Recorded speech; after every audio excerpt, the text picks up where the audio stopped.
Les GG, les grandes gueules en direct sur RMC Story. On parle ensemble avec Bruno Poncet, Marianne Soubré et Valorant Moulet-Berthaud de ce que veut faire le ministre de l'Intérieur. Il va demander au préfet une fermeté systématique pour faciliter l'expulsion des personnes qui ont été condamnées et leurs proches qui sont dans les logements sociaux, surtout s'ils sont liés à des faits de délinquance. Alors la dernière en date spectaculaire, ce sont les émeutes. Et c'est Jean-Marie qui veut en parler avec nous. Il nous appelle de la Vienne, de Poitiers. Bonjour Jean-Marie. Bonjour, oui, Alors, bonjour. Bonjour, d'accord avec ce que veut faire le ministre ou pas, Jean-Marie? Ah non, pas du tout. Je pense que c'est une annonce purement à caractère politique pour flatter une certaine partie de l'opinion.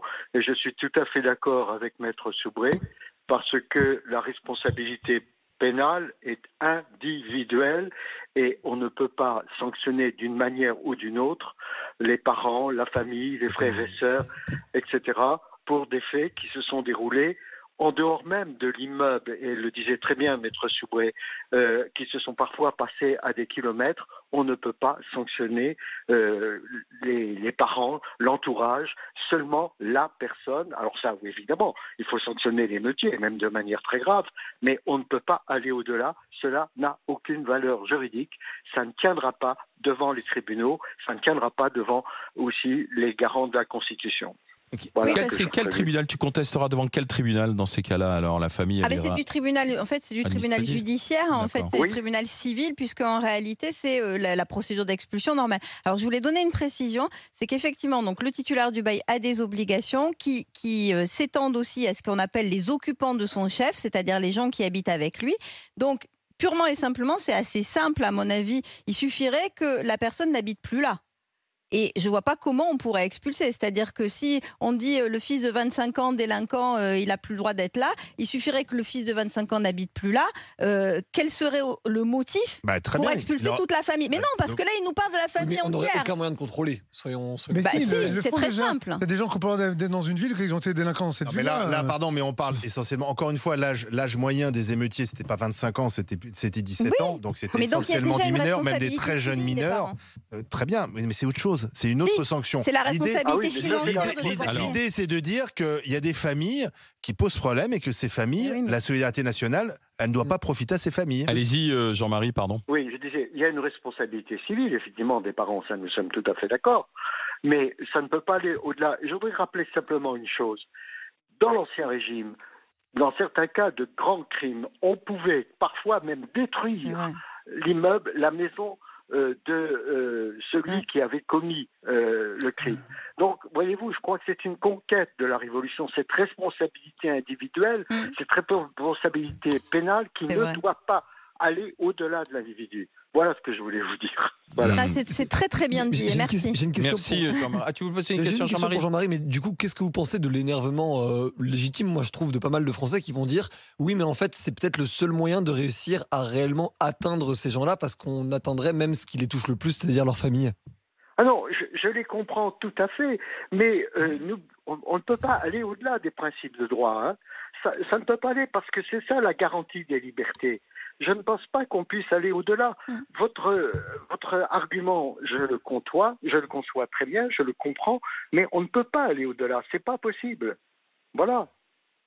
Parce que, en fait, ce que Jean-Marie explique également, c'est que les règles de droit, c'est des garanties pas uniquement comme les gens voudraient nous le faire croire ou comme Gérald Darmanin voudrait nous le faire croire, des garanties pour les délinquants. En fait, c'est des garanties pour tout le monde. Et si on oublie ça, un jour, pour une raison X, Y ou Z, ça va se retourner contre nous. Donc voilà. C'est ça. Mais Jean-Marie, je vous remercie d'avoir été avec nous. Jean-Marie, je vous souhaite une bonne journée du côté de la Vienne. Quel temps vous avez vers Poitiers là, en ce moment? Il fait un temps mitigé. Bon, il a plu ce matin. D'accord. On espère le beau temps pour la semaine prochaine. Et vous avez vu qu'il y a les grosses chaleurs qui reviennent la semaine prochaine? Oui, j'ai vu, oui.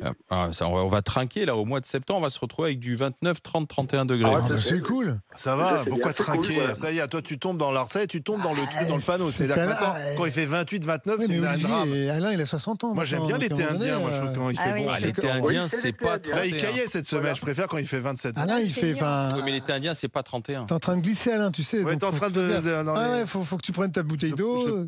ton ventilo, enfin tout, tu vois. Je m'hydrate. À Nice, il a fait chaud tout l'été. Il faut que tes voisins viennent te voir régulièrement, savoir si ça va. J'ai ma carte senior, j'ai ma bouteille d'eau, j'ai tout ce qu'il faut. Jean-Marie, je vous remercie d'avoir été avec nous et j'espère avoir la même pêche que vous. Quel âge avez-vous, Jean-Marie? J'ai 82 ans. Ah oui, la pêche, Jean-Marie, c'est bien. Écoutez les grandes gueules, ça maintient en forme en plus, j'imagine. Tout à fait, oui. Tous les jours, vous êtes fidèle au GG? Plus que de les présenter en tout cas.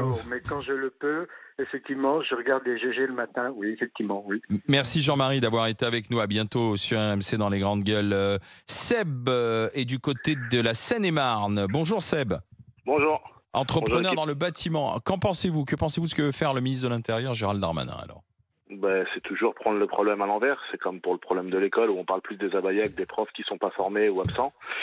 C'est-à-dire qu'au lieu d'aller condamner au tribunal des personnes qui ont fait des actes, on préfère avoir une justice qui est quand même assez laxiste. Alors là, sur le moment des émeutes, elle a été très dure, mais bon, ça a été sur un moment pour marquer le coup, mais en temps normal, elle ne l'est pas. On a une panoplie dans la loi qui permet de punir sévèrement ou plus ou moins sévèrement des choses. On est rarement au niveau du sévère, on est plutôt tranquille. Et on est face à des policiers qui sont, pour certains, qui sont au bord du chaos et de l'implosion, et pour d'autres, qui sont démunis, qui peuvent rien faire. Donc si à partir du moment où on commence à virer une famille d'un logement parce que un des frères ou une des sœurs a fait des conneries, je pense qu'il y a d'autres moyens et prendre le problème à l'endroit, ce serait déjà pas mal. Légalement parlant, déjà on peut pas le faire. Donc comment on va le faire? Pour commencer, donc c'est vraiment une mesure, voilà. Ensuite c'est comme l'abaya, on parle d'une centaine d'établissements. Là c'est une minorité parce que c'est des gamins qui sont mineurs, qui sont tout ça. Donc on fait un effet coup de com' à la rentrée. Allez tiens, faut que je me monte. Tiens, le ministre de l'Intérieur, il a vu que le ministre de l'Éducation nationale il s'était un peu trop montré. Attends, faut que je me monte moi aussi. Donc je vais me montrer avec ce truc-là. Enfin, il y en a marre du côté politique en fait, de la politique utile, c'est pas de la politique pour se montrer en fait. C'est de la politique pour faire de la politique et améliorer le pays, fait pas la politique. Donc là, en fait, vous dites, on est dans la guerre Attal-Darmanin, quoi. En fait, c'est ça. C'est même pas une guerre Attal-Darmanin, c'est une guerre de communication pour montrer qu'on est efficace. Parce que Darmanin, je pense qu'il est quand même lui, dans sa tête, au-dessus des autres, quand même, malgré tout, en termes de ministre, il a quand même fait du bon boulot. Moi, je reproche pas à Darmanin d'avoir fait du mauvais boulot. Je le reproche juste là, sur le moment, c'est de faire une guerre de communication. Et puis, c'est un peu, si vous voulez, comme si demain, Dupond-Moretti, il allait dire il faut donner plus de pouvoir à la police, c'est pas lui qui a le pouvoir de le faire. Et donc là, qui donne le pouvoir de faire la justice là-dessus? Darmanin, il a le pouvoir de donner à la police des pouvoirs. C'est plutôt à Dupond-Moretti d'aller faire cette annonce, en fait, en réalité. Ouais, vous avez absolument raison, parce qu'en fait, les instructions qui sont données par Gérald Darmanin vers les préfets, c'est de mettre en œuvre des procédures d'expulsion, mais qui auraient été autorisées par la justice. Donc vous avez absolument raison. Il faut d'abord que ce soit la justice qui les autorise. Il faut déjà que les bailleurs saisissent la justice. Oui, mais ils le font. Hein. Mais ce qu'il y a effectivement là, et vous avez absolument raison, au-delà de la communication, Darmanin, il n'a pas la main là-dessus. Ah, puis c'est peut-être parce que Dupond-Moretti il parle pas, parce que peut-être qu'il sait que c'est pas légal. Alors Seb, on va rester avec nous, Seb, parce qu'on a Alexis de Côte d'Or qui veut en discuter aussi avec nous. Bonjour Alexis. Oui, bonjour à tous. Et alors vous, quel est votre point de vue dans cette histoire alors? Écoutez, il y a quand même un problème de responsabilité, j'imagine, c'est que ça fait des années que les gens ont moins peur des sanctions et ne font plus attention à rien. Et quand on voit des jeunes aussi jeunes faire des délits comme ils peuvent le faire depuis des années, je me dis c'est quand même aux parents d'avoir une responsabilité, d'avoir une sanction à terme si leurs enfants se comportent pas bien au final. Je peux comprendre qu'on veuille défendre un peu tout le monde et que les jeunes peuvent être jeunes et faire des conneries, mais au bout d'un moment, il y a des choses qui prennent des ampleurs pas possibles et qu'ils sont jamais sanctionnés, donc il y a des choses à faire de ce côté-là. Jamais sanctionné, et en plus il y a toujours l'argent public qui est là, quoi, en fait. Que ce soit dans la collectivité, les logements, l'école et autres, on détruit le bien public et puis on se dit c'est pas grave. Derrière l'argent des Français sera là, quoi, en fait, Alexis, ce que vous voulez dire. Mais exactement, en fait, on est toujours là pour attraper un peu la case des autres et que les gens, en fait, qui suivent un petit peu les codes, on va dire, de la société, sont là pour attraper les pots cassés des gens qui veulent pas assumer derrière. Donc les parents sont là à profiter, on va dire, de l'école et des infrastructures qui sont payées par les autres Français. et ne veulent pas prendre la responsabilité de leurs enfants. Mais ce que dit Alexis, c'est un bon point et j'aimerais revenir sur ce qu'on disait tout à l'heure, Marianne. C'est quand la personne en question a 28 ans, je suis d'accord que juridiquement c'est compliqué de créer des conditions de sanctions.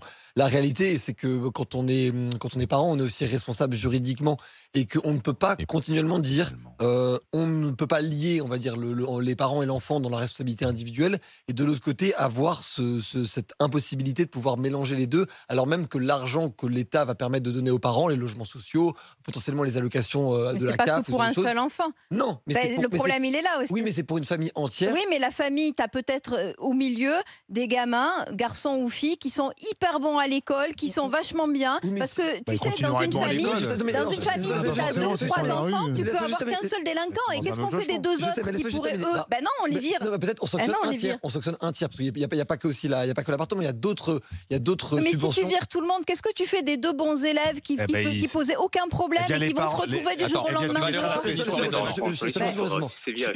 Je fais un raisonnement qui est incroyablement simpliste et j'en suis parfaitement conscient. Mais c'est juste de se dire que directement, c'est l'argent de l'État qui va financer un gosse qui fait des conneries.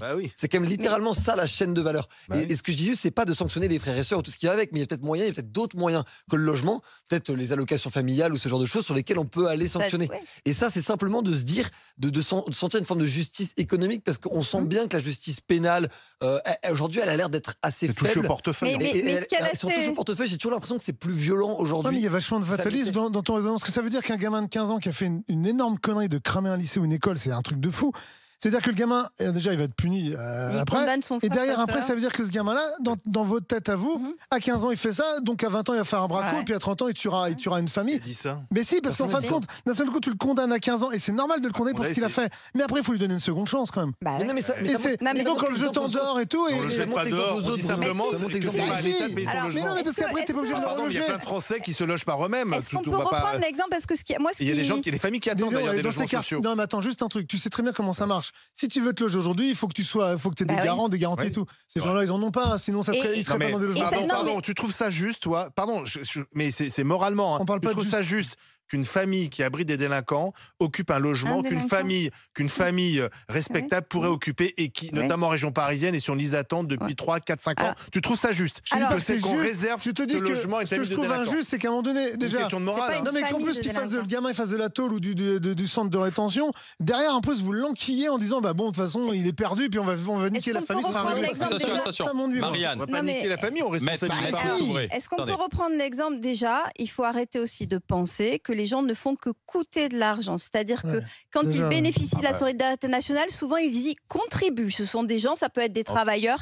qui gagnent pas très bien leur vie. Mais si je te parle de la famille, non, mais je te parle d'une famille qui habite en HLM où ils travaillent, donc ils payent de toute façon, d'une façon ou d'une autre, ils contribuent. D'accord? Donc effectivement, ils touchent des allocations, mais ils ont contribué aussi. S'ils ont des logements sociaux, la balance est plutôt de leur côté. Non, ils contribuent, ils payent des allocations, etc. Eux-mêmes, ils payent des allocations chômage, etc. Bon, ils contribuent.